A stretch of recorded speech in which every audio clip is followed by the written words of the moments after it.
മഹാത്മാഗാന്ധിയും മതവും. സ്വാഗതം, വണക്കം, നമസ്കാരം. മഹാത്മാഗാന്ധി മതത്തെ വളരെ ബഹുമാനത്തോടുകൂടെ പരിഗണിച്ചിരുന്നു, വിലമതിച്ചിരുന്നു, ബഹുമാനിച്ചിരുന്നു.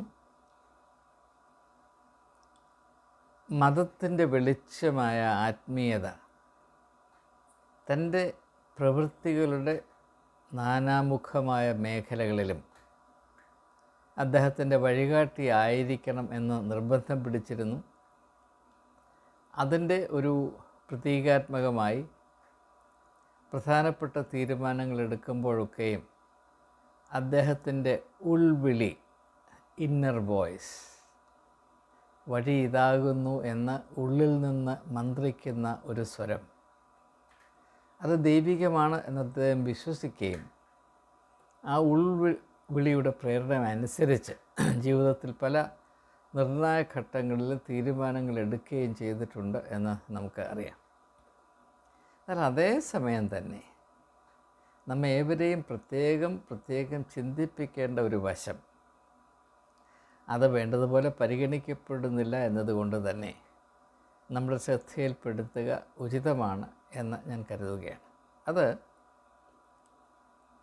മഹാത്മാഗാന്ധി എത്രമാത്രം ദൈവസങ്കല്പങ്ങൾക്ക് അല്ലെങ്കിൽ ദൈവികമായ അംശങ്ങൾക്ക്, മൂല്യങ്ങൾക്ക്, അറിവുകൾക്ക്, വെളിച്ചത്തിന്, ലക്ഷ്യങ്ങൾക്ക്, അച്ചടക്കത്തിന് പ്രാധാന്യം കൽപ്പിച്ചുവോ,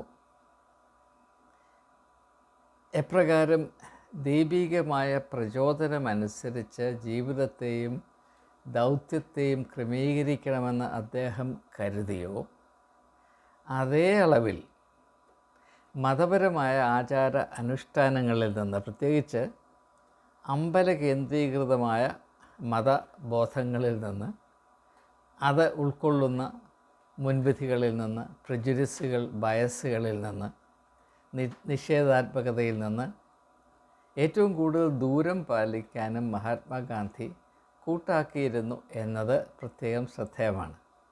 ഇത് പ്രത്യേകിച്ച് ക്രിസ്ത്യാനികൾ കാത് തുറന്ന് കേൾക്കേണ്ട ഒരു സത്യം തന്നെയാണ്.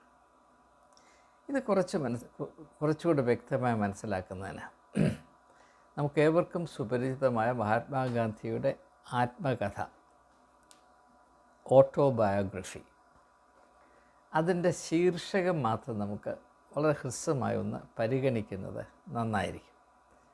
അദ്ദേഹം തൻ്റെ ആത്മകഥയ്ക്ക് കൊടുത്ത ശീർഷകം എന്തായിരുന്നു? The story of my experiments with truth. എൻ്റെ സത്യാന്വേഷണ പരീക്ഷണങ്ങൾ എന്ന വാക്കാണ് ഉപയോഗിക്കുന്നത്. എൻ്റെ സത്യാന്വേഷണ പരീക്ഷകൾ. The story of my experience എന്നല്ല പറയുന്നത്, ശ്രദ്ധിക്കുക, എക്സ്പെരിമെൻറ്റ്സ് വിത്ത് ട്രൂത്ത്. ഈ എക്സ്പെരിമെൻ്റ് എന്ന വാക്ക് എവിടെയാണ് ഉപയോഗിക്കുന്നത്? മതത്തിലാണോ ശാസ്ത്രത്തിലാണോ?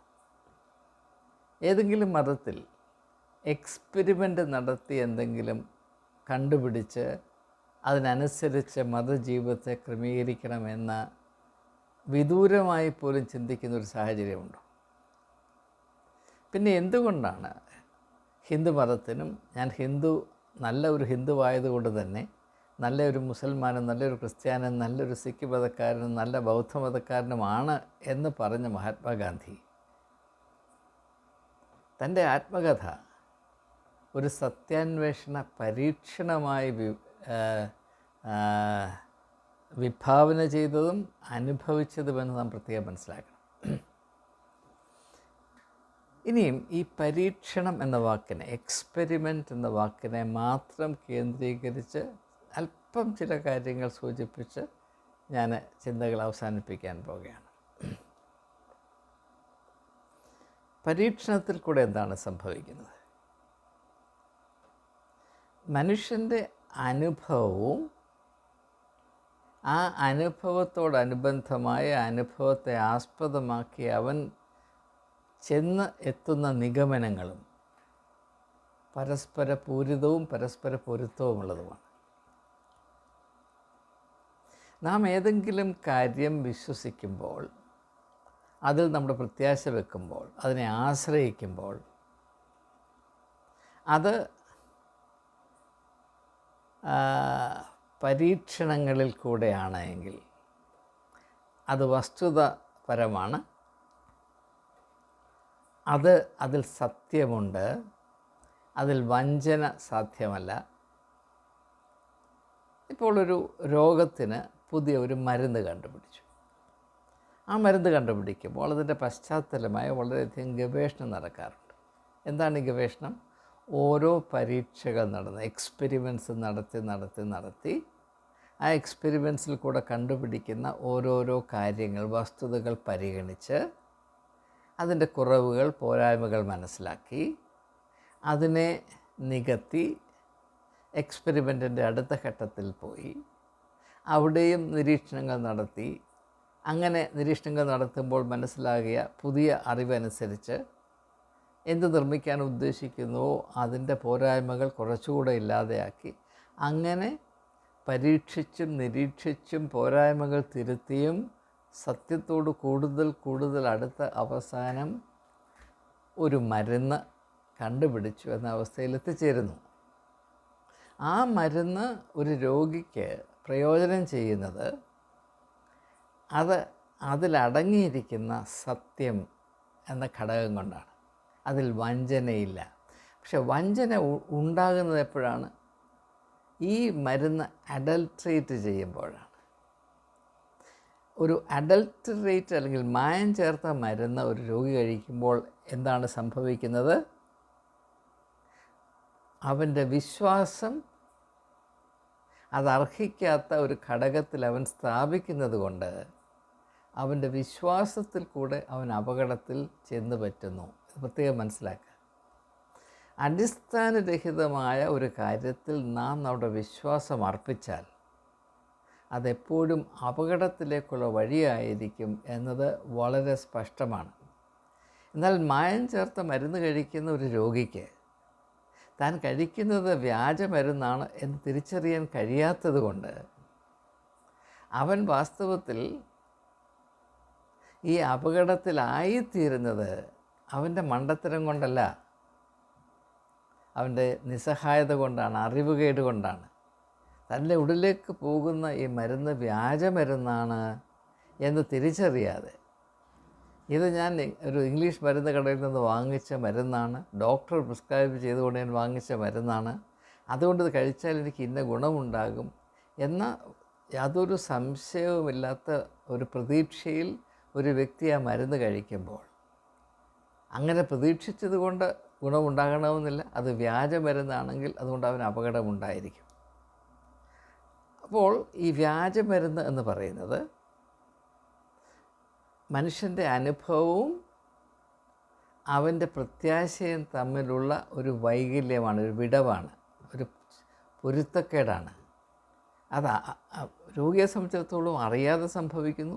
പക്ഷെ അറിഞ്ഞ് സംഭവിച്ചാലും അറിയാതെ സംഭവിച്ചാലും അതിൻ്റെ പരിണിത ഫലം അപകടമാണ്. ഇത് തന്നെ മതത്തിലും അന്വർത്ഥമാണ്. മതത്തിൽ നാം പിറന്നു വീണപ്പോൾ തൊട്ടേ നമ്മെ പഠിപ്പിച്ചത് വിശ്വസിച്ചോണം, വിശ്വസിക്കണം. വിശ്വാസം എന്ന് പറഞ്ഞാൽ എന്താണ്? അനുഭവവും അറിവും തമ്മിലുള്ള ബന്ധത്തെ വിച്ഛേദിക്കുന്നതിനെയാണ് പലരും വിശ്വാസമായി മനസ്സിലാക്കുന്നത്. ഇത് വളരെ അപകടം നിറഞ്ഞ ഒരു കാഴ്ചപ്പാടാണ്. നമ്മുടെ അനുഭവങ്ങൾക്ക് യാതൊരു വിലയും കൽപ്പിക്കാതെ അതിൻ്റെ പ്രസക്തിയെ, അതിൻ്റെ വിലയെ 100% മനഃപൂർവ്വം ഉപേക്ഷിച്ചെങ്കിൽ മാത്രമേ നമുക്ക് വിശ്വാസത്തിൻ്റെ വീര്യം പ്രാപിപ്പാൻ കഴിയുകയുള്ളൂ എന്ന ഏറ്റവും അപകടകരമായ പഠിപ്പീരാണ് ചെറുപ്പം മുതലേ മസ്തിഷ്ക പ്രക്ഷാളനത്തിൽ കൂടെ നാം പ്രാപിച്ചുകൊണ്ടേയിരിക്കുന്നത്. We are being brainwashed. വിശ്വാസം എന്നാൽ എന്താണ് എന്ന എട്ടും പൊട്ടും തിരിയാത്തവരാണ് നമ്മെ വിശ്വാസത്തിൻ്റെ പക്വതയിലേക്ക് കൈപിടിച്ച് നടത്തുന്നതെന്ന് പറയുമ്പോൾ ഇത് എത്രയോ അപകടം നിറഞ്ഞ ഒരു അവസ്ഥയാണ്, വ്യവസ്ഥിതിയാണ് എന്ന് തിരിച്ചറിയുവാൻ വലിയ പ്രയാസമുണ്ടാകേണ്ട കാര്യമില്ല. അതുകൊണ്ട് മഹാത്മാഗാന്ധി താൻ സുപ്രധാനമായ ദൈവികമായ ഒരു ദൗത്യത്തിലേക്ക് പ്രവേശിക്കുമ്പോൾ അവിടെ വ്യാജമരുന്നുകൊണ്ട് ഒന്നും നേടാനോ ജനത്തിന് നൽകുവാനോ സാധ്യമല്ല എന്ന് തിരിച്ചറിഞ്ഞിട്ട് മനുഷ്യൻ ആത്യന്തികമായി ഗുണം ചെയ്യുന്നത്, നന്മ ചെയ്യുന്നത്, യേശുവിൻ്റെ ഭാഷയിൽ പറഞ്ഞാൽ മനുഷ്യനെ വിടുവിക്കുന്നത് വ്യാജമല്ല, പിന്നെയോ സത്യമാണ്. സത്യം നിങ്ങളെ സ്വതന്ത്രരാക്കിയാൽ നിങ്ങൾ സാക്ഷാൽ സ്വതന്ത്രരാകും എന്ന തിരിച്ചറിവ് ഗാന്ധി യേശുക്രിസ്തുവിൽ നിന്ന് പരിപൂർണമായി പ്രാപിച്ചത് കൊണ്ടാണ് ഭാരതത്തിൻ്റെ ആത്മാവിനെ അടിമത്തത്തിൻ്റെ നുകത്തിൻ്റെ കീഴിൽ നിന്ന് സ്വതന്ത്രമാക്കി ദൈവം മനുഷ്യർക്ക് നൽകിയ സ്വാതന്ത്ര്യത്തിൻ്റെ അനുഭവത്തിലേക്കൊരു വലിയ ജനതയെ നയിക്കുവാൻ തക്കവണ്ണം തികച്ചും 100% ദൈവീകമായ ഈ ഒരു ദൗത്യത്തിലേക്ക് ഗാന്ധി പ്രവേശിച്ചത്. അതുകൊണ്ടാണ് സത്യത്തെ ഇട പോലും ഇടത്തോട്ടോ വലത്തോട്ടോ ഒന്ന് മാറ്റി വയ്ക്കാതെ ആദ്യം മുതൽ അവസാനം വരെ നിർബന്ധ ബുദ്ധിയോടെ സത്യത്തെ അനുധാവനം ചെയ്യുന്നൊരു സമീപനമാണ് മഹാത്മാഗാന്ധി തൻ്റെ സ്വാതന്ത്ര്യ സമരത്തിൽ അനുവർത്തിച്ചത് എന്നറിയാൻ വയ്യാത്തവരായ ആരും തന്നെ എന്നെ ശ്രവിക്കുന്നവരില്ല. ഭാരതത്തിന് സ്വാതന്ത്ര്യം നേടിത്തന്നത് ചില കുതന്ത്രങ്ങളല്ല, ആറ്റം ബോംബുമല്ല. ഭാരതത്തിലെ ജനതയെ അടിമത്തത്തിൻ്റെ നുകത്തിൻ്റെ കീഴിൽ നിന്ന് സ്വതന്ത്രമാക്കി അവരെ സ്വാതന്ത്ര്യത്തിൻ്റെ വിശാലതയിലേക്ക് നയിച്ച ശക്തിയുടെ പേര് സത്യമെന്നാണ്. അത് യേശുവിൻ്റെ വാക്കുകളുടെ ചരിത്രപരമായ ആവിഷ്കാരമാണ്. അതുകൊണ്ടാണ് the mass mobilisation techniques of Mahatma Gandhi എന്ന പുസ്തകത്തിൽ അത് എഴുതിയിരിക്കുന്ന, അത് എൻ്റെ ഓർമ്മ ശരിയാണെങ്കിൽ ഒരു ഗുപ്തയാണ് അദ്ദേഹത്തിൻ്റെ പേര്, ഞാൻ ശരിക്കും പുസ്തകത്തിൻ്റെ ശീർഷകം എനിക്ക് നല്ല ഓർമ്മയുണ്ട്, the mass mobilisation techniques of Mahatma Gandhi. അതിൻ്റെ ആദ്യ ഭാഗത്ത് ഗ്രന്ഥകർത്താവ് പറയുന്നത് നസ്രേന യേശുവിൻ്റെ രാഷ്ട്രീയ ദർശനത്തിന് ചരിത്രത്തിൽ ആരെങ്കിലും മജ്ജയും മാംസവും പിടിപ്പിച്ച് അതിൻ്റെ സാധൂകരണം അവതരിപ്പിക്കുവാൻ ശ്രമിക്കുകയോ വിജയിക്കുകയോ ചെയ്തിട്ടുണ്ടെങ്കിൽ അത് മഹാത്മാഗാന്ധി മാത്രമാണ് എന്ന് അദ്ദേഹം പറയുന്നു. അദ്ദേഹം ഒരു ക്രിസ്ത്യാനിയല്ല, അദ്ദേഹം ഒരു പുരോഹിതനല്ല, മെത്രാനുമല്ല. പുരോഹിതനും മെത്രാനും അങ്ങനെ പറയാനുള്ള അറിവോ ബോധമോ ധൈര്യമോ ഉണ്ടാകുകയില്ല.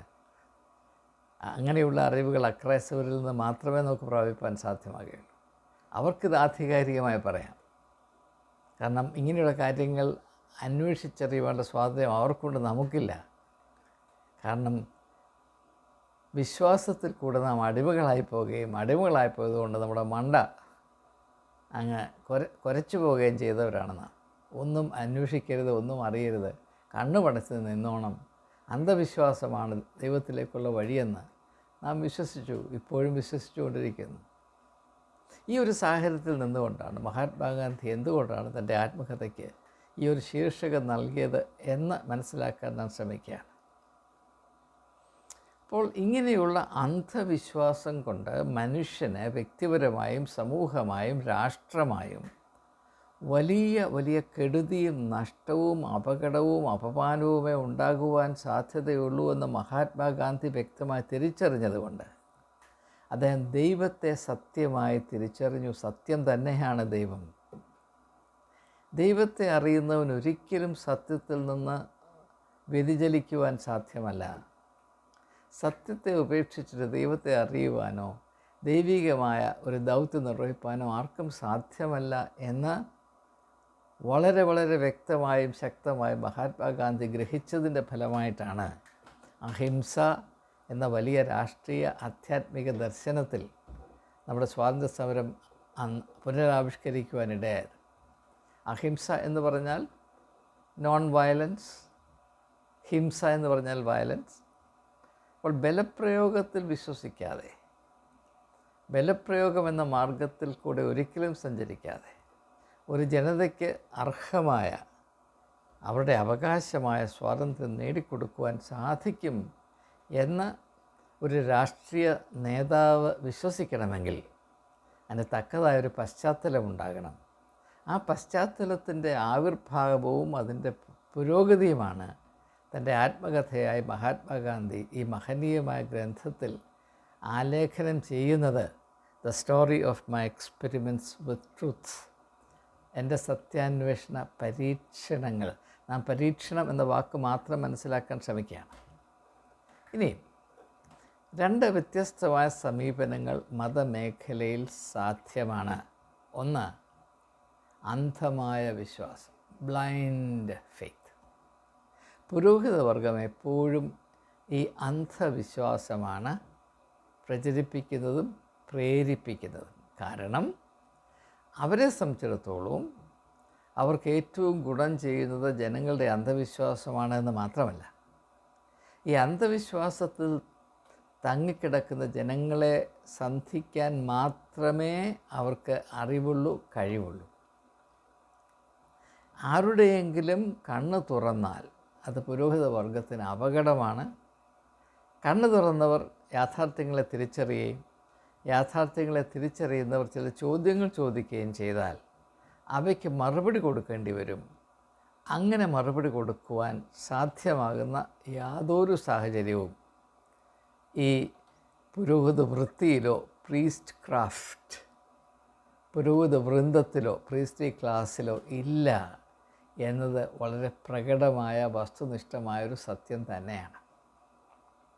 അങ്ങനെയുള്ളൊരു നേതൃത്വത്തിൻ്റെ കയ്യിൽ മതത്തിൻ്റെ കുത്തക നാം ഏൽപ്പിച്ചു കഴിയുമ്പോൾ ന്യായമായും അതിലുണ്ടായിരുന്ന ആത്മീകമായ വെളിച്ചം അസ്തമിച്ചു പോകുകയും ഒരു മതം അതിൻ്റെ മഹനീയമായ അംശങ്ങളെ മുഴുവനും ഉപേക്ഷിച്ച് തികച്ചും അന്ധവിശ്വാസത്തിൽ മാത്രം ആശ്രയിച്ച് അതുമൂലം ജനങ്ങളെ അന്ധരാക്കി അവരുടെ മാനുഷികമായ സാധ്യതകളെ 100% ചപ്പും ചവറുമാക്കി അധപ്പതിപ്പിക്കുന്ന ഒരു സംവിധാനമാണ് എല്ലാ മതമേഖലകളിലും നിൽക്കുന്നത് എന്നത് സമകാലീന യാഥാർത്ഥ്യങ്ങളെപ്പറ്റി അല്പമെങ്കിലും ബോധമുള്ളവർ പൊടുന്നനവെ സമ്മതിക്കുന്ന വളരെ ദുഃഖകരമായ, ശോചനീയമായ ഒരു യാഥാർത്ഥ്യം തന്നെയാണ്.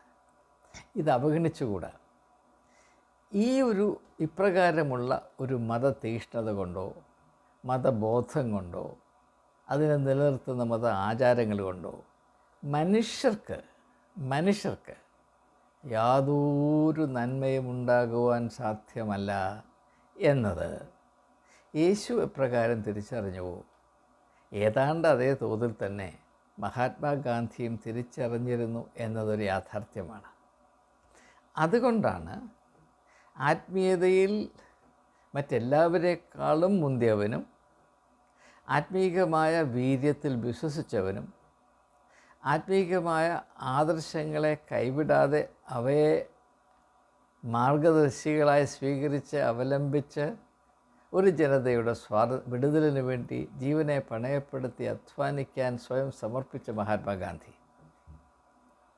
ദൈവം സത്യം തന്നെ എന്ന് ഹിന്ദുമതം പറഞ്ഞപ്പോൾ സത്യം തന്നെയാണ് ദൈവം എന്ന ഒരുപടി മുൻപോട്ട് കടന്ന് പറഞ്ഞ മഹാത്മാഗാന്ധി പുരോഹിത മേൽക്കോയ്മയിൽ സ്ഥിതി ചെയ്യുന്ന ഒരു മത ആചാരത്തിലും വിശ്വസിച്ചിരുന്നില്ല എന്ന് നമുക്ക് കാണാൻ കഴിയും. മാത്രവുമല്ല, വിവിധ മതങ്ങളിൽ വിശ്വസിക്കുന്ന ആളുകളെ പരസ്പരം ഭിന്നിപ്പിക്കുകയും അവരുടെ മധ്യത്തിൽ വെറുപ്പിൻ്റെയും വിഭജനത്തിൻ്റെയും ഡിസ്യൂണിറ്റി, അനൈക്യത്തിൻ്റെയും വിഷവിത്തുകൾ വിതയ്ക്കുന്നത് ഈ പുരോഹിത കർഷകരാണ്, മതകർഷകരാണ് എന്നത് വ്യക്തമായി മഹാത്മാഗാന്ധി മനസ്സിലാക്കിയത് കൊണ്ടാണ് അമ്പലങ്ങളിലുള്ള മതബോധം എനിക്ക് വേണ്ട, എല്ലാ മനുഷ്യർക്കും ഒന്നുപോലെ നന്മ ചെയ്യുന്ന ദൈവികമായ മൂല്യങ്ങളും മാനദണ്ഡങ്ങളും ആദർശങ്ങളും മാത്രം എനിക്ക് മതി, ഞാൻ അവയെ അള്ളിപ്പിടിച്ച് ആശ്രയിച്ച് നിൽക്കുമ്പോൾ വിവിധമായ മതങ്ങളെ ആശ്രയിക്കുകയും ആചരിക്കുകയും ചെയ്യുന്ന എൻ്റെ സഹോദരങ്ങൾ അവർ എന്നിൽ നിന്ന്, ഞാൻ ഉൾപ്പെട്ടിരിക്കുന്ന മത ആചാരങ്ങളിൽ നിന്ന് എത്ര വ്യത്യസ്തമായ മത ആചാരങ്ങൾ അനുഷ്ഠിച്ചാലും ഞങ്ങളെല്ലാവരും ഒരേ ആത്മീയമായ കുടുംബത്തിൻ്റെ അംഗങ്ങളാണ് എന്ന് തിരിച്ചറിയുവാനുള്ള സ്വാതന്ത്ര്യം മഹാത്മാഗാന്ധി പ്രാപിച്ചത്, നിലനിർത്തിയത് എന്ന് ക്രിസ്ത്യാനി മനസ്സിലാക്കണം. കാരണം ക്രിസ്ത്യാനിക്കാണ് ഈ ഒരു കാര്യത്തിൽ ഏറ്റവും കൂടുതൽ വിമ്മിഷ്ടവും ചൊറിച്ചിലുമുള്ളത് എന്നുകൊണ്ട് ഞാൻ പറയുകയാണ്.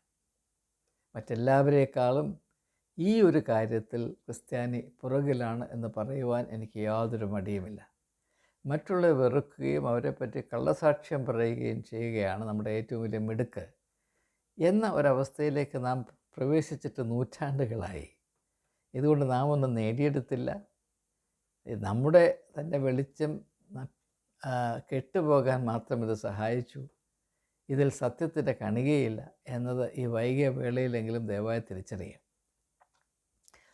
അതുകൊണ്ട് നമ്മുടെ മതതീഷ്ണത കൊണ്ട് നാം മറ്റുള്ളവരിൽ നിന്ന് അകന്നു പോകുമ്പോൾ ഗാന്ധിയുടെ ആത്മീയമായ ദർശനത്തിൻ്റെ മാഹാത്മ്യം കൊണ്ട് എല്ലാവരെയും ചേർത്ത് പിടിച്ച് എല്ലാവരും ഒരേ ആത്മീയ ഭവനത്തിൻ്റെ അംഗങ്ങളാണ്, തുല്യമായ അംഗങ്ങളാണ്.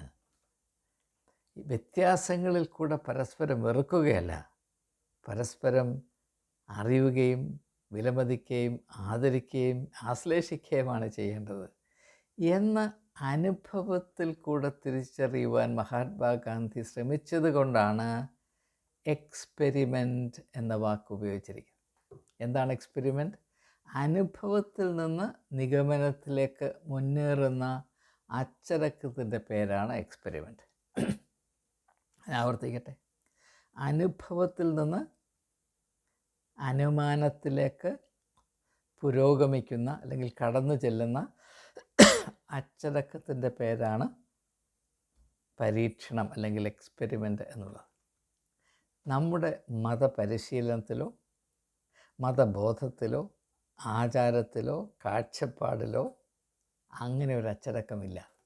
മാത്രവുമല്ല, അങ്ങനെ അച്ചടക്കം ആരെങ്കിലും പാലിക്കാൻ താല്പര്യപ്പെട്ടാൽ അവനെ അടിച്ചു വെളിയിൽ കളയണം എന്നുള്ള കാടത്തരം മാത്രമേ ക്രിസ്ത്യാനികളിലുള്ളൂ എന്നത് തിരിച്ചറിയേണ്ടത് അനിവാര്യമാണ്. നാം ഒരു വിവിധ മതങ്ങൾ സ്ഥിതി ചെയ്യുന്ന ഒരു സമൂഹത്തിലും രാഷ്ട്രത്തിലും ജീവിക്കുമ്പോൾ ഇപ്രകാരമുള്ള കാടത്തരം കൊണ്ട് ജീവിക്കുവാൻ സാധ്യമല്ല. അങ്ങനെ സാധ്യമാണെങ്കിൽ പോലും നമ്മൾ അങ്ങനെ ജീവിക്കരുത്. കാരണം ഇത് കള്ളമാണ്, അസത്യമാണ്, ഇത് അഹങ്കാരമാണ്, മറ്റുള്ളവരോട് കാണിക്കുന്ന അതൃപ്തിയും അനീതിയുമാണ്, അടിസ്ഥാനരഹിതമായ ശുദ്ധ അസംബന്ധമാണ്. ഇതുകൊണ്ട് നാം ഒന്നും നേടിയിട്ടില്ല, നേടാൻ സാധ്യവുമല്ല. നാം നമ്മുടേതെന്ന് പറയുന്ന വേദപുസ്തകത്തിൽ രേഖപ്പെടുത്തിയിരിക്കുന്ന കാര്യങ്ങളെ മനസ്സിലാക്കി ഒന്ന് പരിഗണിച്ചാൽ ഞാൻ പറയുന്ന കാര്യം സത്യമാണെന്ന് എനിക്ക് ബോധ്യപ്പെടും. വേദപുസ്തകം എന്താണ് പറയുന്നത്? ദൈവം ഒരുവൻ മാത്രമേ ഉള്ളൂ. ഈ കാണുന്നതിൻ്റെ എല്ലാം സൃഷ്ടി അവനാണ് നടത്തിയത്. രാശിയുടെ ഉപജ്ഞാതാവ് ആ ദൈവമാണ്. അങ്ങനെയെങ്കിൽ മനുഷ്യകുലത്തിൽപ്പെടുന്ന എല്ലാവരും ദൈവമക്കളാണ്. അതിൽ വ്യത്യാസങ്ങളുണ്ടാകും. കാരണം ഈ വ്യത്യസ്തത ദൈവത്തിൻ്റെ എല്ലാ സൃഷ്ടിയുടെയും സൗന്ദര്യവും മേന്മയും സൂചിപ്പിക്കുന്നു. അതിൻ്റെ ബാഹുല്യം ധാരാളിത്വത്തെ സൂചിപ്പിക്കുന്നു, എബണ്ടൻസ്. ഇപ്പം നമ്മുടെ വ്യക്തിത്വത്തിൽ തന്നെ അനേക സാധ്യതകൾ അടങ്ങിയിട്ടുണ്ട്. ജർമ്മൻ രാജ്യത്തിൻ്റെ വിദ്യാഭ്യാസ മേഖലയിൽ ഏറ്റവും അധികം നിലനിൽക്കുന്ന സംഭാവനകൾ നൽകിയതെന്ന് ജർമ്മൻ ചരിത്രകാരന്മാർ ഒരേ സ്വരത്തിൽ പറയുന്നത് വിൽഹെം ഫോൺ ഹംബോൾട്ട് HUMBOLDT എന്ന ഒരു വലിയ ചിന്തകനാണ്. അദ്ദേഹം ഒരു പ്രഭു കുടുംബത്തിൽ ജനിച്ചു. ജർമ്മനിയുടെ എഡ്യൂക്കേഷൻ മിനിസ്റ്ററായി. അദ്ദേഹം ഒരു യൂണിവേഴ്സിറ്റി സ്ഥാപിച്ചു, ഹംബോൾട്ട് യൂണിവേഴ്സിറ്റി. അദ്ദേഹം പറയുന്നത് വിദ്യാഭ്യാസത്തിൻ്റെ മാത്രമല്ല, മനുഷ്യ സംസ്കാരത്തിൻ്റെ ഏറ്റവും പ്രധാനപ്പെട്ട ലക്ഷ്യം, ഞാൻ അദ്ദേഹത്തിൻ്റെ വാക്കുകളൊന്ന് കൂട്ട് ചെയ്യട്ടെ. അദ്ദേഹം പറയുന്നത് the essential and absolute development of the human personality in all it's diversity and richness. ഇതായിരിക്കും നമ്മുടെ ലക്ഷ്യമെന്നാണ് പറയുന്നത്. ഇത് തികച്ചും ആത്മീയമായ ലക്ഷ്യമാണ്. The essential and absolute or complete development of the human personality in all its diverse and rich possibilities. ആത്മീയതയുടെ ലക്ഷ്യം ഇത് തന്നെയാണ്. അതുകൊണ്ടാണ് യേശു പറഞ്ഞത് നിങ്ങൾ സൽഗുണപൂർണ്ണരാകുവേ. ക്രിസ്ത്യാനിക്ക് പറ്റിയ അമളി യാതൊരു വിധത്തിലും കണ്ണു തുറക്കാതെ, ഒരു വിധത്തിലും വളരാതെ, ഒരു വിധത്തിലും മുൻപോട്ട് പോകാതെ ഈ മാമൂലിൻ്റെ വാല് പിടിച്ച് കിടന്നിട്ട് ഞാൻ സൽഗുണപൂർണ്ണനാകും എന്ന് വിശ്വസിക്കുന്ന ഈ മുഴുവൻ ഭ്രാന്താണ്. ഇത് ഭ്രാന്തല്ലെങ്കിൽ വേറൊരു ഭ്രാന്തുമില്ല. ഈ ഭ്രാന്തിൻ്റെ ഒരാലയമായിട്ടാണ് സഭകൾ നിൽക്കുന്നത് എന്ന് ദയവായി മനസ്സിലാക്കുക. അങ്ങനെയുള്ള സാഹചര്യത്തിൽ സെക്യുലർ എന്ന് നമ്മൾ പറയുന്ന ആളുകളുടെ ചിന്തകളെങ്കിലും ഒന്ന് ശ്രദ്ധിച്ചാൽ നമ്മുടെ അവസ്ഥ എത്ര പരിതാപകരമാണ് എന്ന് തിരിച്ചറിയാൻ കഴിയും. ഞാൻ ഗാന്ധിയിലേക്ക് തന്നെ തിരിച്ചു വരട്ടെ. ഗാന്ധിയിൽ നാം കണ്ട ആത്മീകമായ ഒരു വിശാലത ഉൾക്കൊള്ളുവാൻ ക്രിസ്ത്യാനിക്ക് കഴിഞ്ഞിരുന്നുവെങ്കിൽ എന്ന് ഞാൻ ആഗ്രഹിക്കുകയാണ്. ദീർഘനാളുകൾക്ക് മുൻപ് മാരാമണ്ണിൽ നിരന്തരം പ്രസംഗിച്ചു കൊണ്ടിരുന്ന ഈ സ്റ്റാൻലി ജോൺസ് അവിടെ നിന്ന് ഒരു പ്രസ്താവന നടത്തി. അതെന്താണ്? ഗാന്ധിക്ക് പ്രവേശനം അനുവദിക്കാത്ത സ്വർഗത്തിൽ എനിക്ക് പോകണ്ട എന്ന് പറഞ്ഞപ്പോൾ മാർത്തോമാക്കാരന് ഭ്രാന്ത് പിടിച്ചു. അവരിൽ പലരും ഈ സ്റ്റാൻലി ജോൺസിനെതിരെ പല്ല് ഞെരിച്ചു. കാരണം ഗാന്ധി അക്രൈസ്തവനാണ്, ഒരു അക്രൈസ്തവനിൽ നന്മയുണ്ട് എന്ന് പറയുവാൻ, പ്രത്യേകിച്ച് മാരാമണ്ണ് പോലെയുള്ള വിശുദ്ധമായ വേദിയിൽ കയറി ഹിന്ദുവായ ഒരുത്തന് സ്വർഗത്തിൽ പോകാൻ കഴിയും, അർഹതയുണ്ട് എന്ന് പറയുന്നതിനേക്കാൾ വലിയ അപരാധം വിഭാവന ചെയ്യുവാൻ അല്പത്തരത്തിൻ്റെ രാജാക്കന്മാരായ മാർത്തോമാക്കാർക്ക് അന്ന് സാധിച്ചില്ല, ഇന്നും സാധിക്കുകയില്ല. അതിനെ നാം വിശ്വാസമെന്ന് പറയുന്നു, അതിനെ നാം മതതീക്ഷ്ണതയെന്ന് പറയുന്നു, അതിനെ നാം ഭക്തിയെന്ന് പറയുന്നു. അതിന് നാം കൊടുക്കേണ്ട പേര് ഭ്രാന്ത് എന്ന് തന്നെയാണ്. അതുകൊണ്ടാണ് മതത്തെപ്പറ്റി, മതതീക്ഷ്ണതയെപ്പറ്റി പാശ്ചാത്യ സംസ്കാരത്തിൻ്റെ പശ്ചാത്തലത്തിൽ നിന്ന് പ്രതിപാദിച്ച എല്ലാ ചിന്തകരും മതവും ഭ്രാന്തും വളരെ തോളുരുമി മുട്ടി നിൽക്കുന്ന രണ്ട് ഘടകങ്ങളാണ് എന്നെപ്പോഴും പറഞ്ഞിട്ടുള്ളത്. പ്രത്യേകിച്ച് ഒരു പുരോഹിതനായിരുന്ന അയർലൻഡിൽ ഒരു പുരോഹിതന്മാരിൽ ശ്രേഷ്ഠനായിരുന്ന പ്രസിദ്ധനായ ഒരു എഴുത്തുകാരനുണ്ടായിരുന്നു. അദ്ദേഹത്തിൻ്റെ പേര് ജോനതൻ സ്വിഫ്റ്റ് എന്നാണ്. ഞാൻ അദ്ദേഹത്തിൻ്റെ പല കൃതികൾ പഠിപ്പിച്ചിട്ടുണ്ട്. Gulliver's travels, tale of A tub, ഇങ്ങനെയുള്ള കൃതികൾ. അതിൽ അദ്ദേഹം പറയുന്നത് മനുഷ്യൻ്റെ മതതീക്ഷ്ണതയും ഭ്രാന്തും ഒന്നാണെന്നാണ് പറയുന്നത്. അപ്പോൾ ഈ ടെയിൽ ഓഫ് എ ടബിൽ പറയുന്നത് എന്താണ്? വലിയ യുദ്ധം നടക്കുകയാണ്. എന്താണ്? രണ്ട് കൂട്ടർ തമ്മിൽ സംഘർഷമാണ്. എന്താണ്? മുട്ട പൊട്ടിക്കുമ്പോൾ അതിൻ്റെ വലിയ അറ്റം കൊണ്ട് പൊട്ടിക്കണമോ ചെറിയ അറ്റം കൊണ്ട് പൊട്ടിക്കണമോ? Should you break an egg at it big end or at the small end? ഇതാണ് വലിയ പ്രശ്നം. അതേ ഭ്രാന്ത് നമ്മുടെ കേരളത്തിലുണ്ടല്ലോ. സീറോ മലബാർ സഭയിലെ ഈ ദിവ്യബലി അർപ്പിക്കുമ്പോൾ കിഴക്കോട്ട് തിരിയണമോ പടിഞ്ഞാറ് തിരിയണമോ? കിഴക്കോട്ട് തിരിഞ്ഞാൽ പോയി. മറ്റൊരു പറയും പടിഞ്ഞാറ് തിരിഞ്ഞാൽ ദൈവത്തിന് ബോധം കിട്ടും. ഇത് ഭ്രാന്തല്ലെങ്കിൽ എന്താണ് ഭ്രാന്ത്? ദയവായി പറയുക. ഇങ്ങനെയുള്ള ഭ്രാന്തിലേക്ക് മനുഷ്യർ മതത്തിൻ്റെ പേരിൽ, ദൈവത്തിൻ്റെ പേരിൽ വീണു പോകാതിരിക്കുന്നതിന് അതിൽ ശാസ്ത്രീയമായൊരു അച്ചടക്കം കൊണ്ടുവരണം. എക്സ്പെരിമെൻ്റ് എന്ന് പറയുന്ന ഒരു അച്ചടക്കമാണ്.